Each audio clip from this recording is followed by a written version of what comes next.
morning, Basil Golly turned himself into the Bibb County Jail, where he was criminally charged in connection with the shooting incident at Lake Tobesofkee on the night of March the 21st.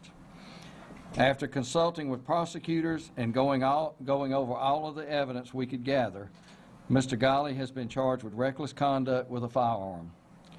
Mr. Golly has been cooperative with investigators and has provided additional evidence.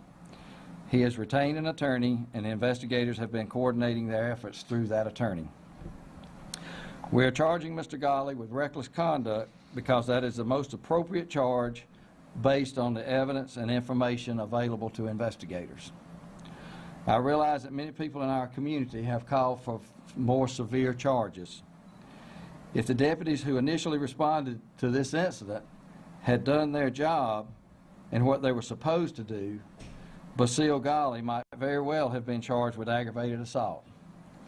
But they didn't, and therefore he wasn't. Mistakes were made by my deputies that night.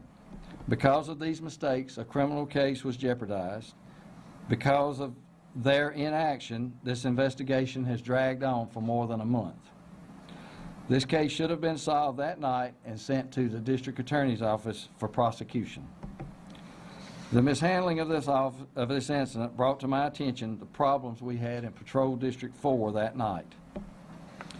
When I reviewed all the circumstances surrounding the incident at the lake, one thing became very clear. Some facets of law enforcement failed to uphold their sworn duty.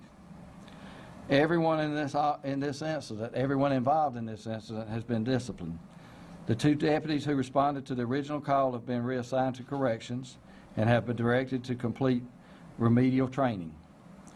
Their supervisors and command staff have also been disciplined, some transferred, and they have been directed to complete some remedial training.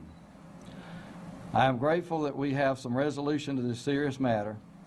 If it wasn't for the diligence, thoroughness, and perseverance of our investigators, we wouldn't be here today with this criminal charge. As sheriff, I take ultimate responsibility for the performance of all of my deputies, good or bad. But I must give credit where credit is due. Investigator Lee Howard, Sergeant Joseph Vamper, and Lieutenant Chuck Whitaker worked tirelessly to identify and hold responsible the individual who took a gun and recklessly fired shots toward a public lake where unsuspecting individuals were present for lawful recreation. This office, they each have received a letter of commendation from me for their efforts in bringing this case to a meaningful culmination. This office is very fortunate for the many workers we have. Every day we have deputies who do a great job, and they are seldom recognized. Seeing the many hours of diligent work that these investigators put in reminds me of that.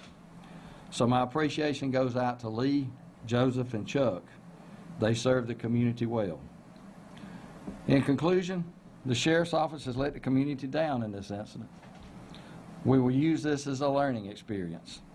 I can assure everyone that we will be looking at all aspects of the Sheriff's Office to determine if adjustments need to be made so that something like this will never happen again.